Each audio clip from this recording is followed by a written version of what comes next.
Question number 2 says that find the reciprocal of each of the following fractions. Classify the reciprocals as proper fractions, improper fractions, and whole numbers.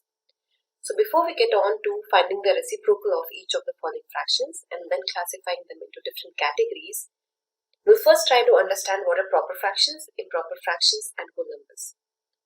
So to start with, proper fractions are the fractions which are having its denominator greater than the numerator, while the improper fractions are the fractions which are having its numerator greater than or equal to its denominator.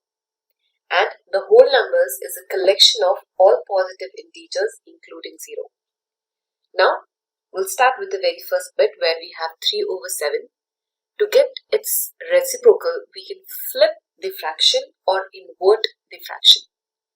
So the reciprocal of 3/7 is 7/3. As we can see that the numerator is greater than the denominator, it is an improper fraction.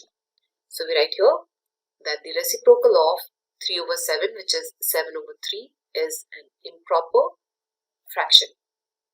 Now coming to the second bit, we have 5/8. To get its reciprocal, we flip the fraction. We get it as 8/5. Again, the numerator is greater than the denominator.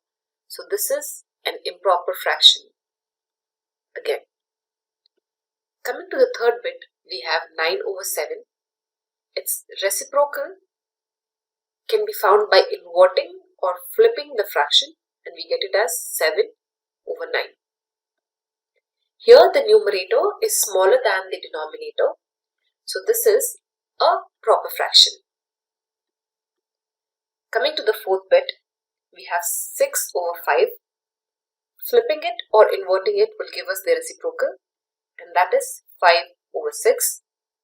The numerator is smaller than the denominator, so this also is a proper fraction. Now we'll go on to the next set of bits.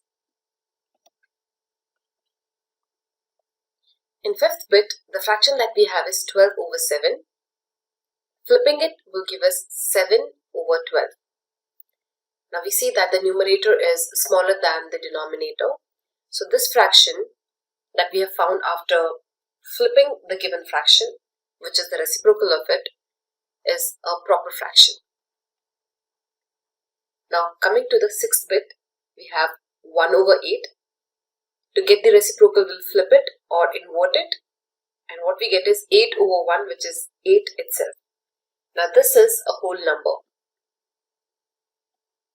Going to the last bit of the question, we have 1/11. To get the reciprocal, we flip it and we get the answer as 11, which again is a whole number. And this is how we solve this question.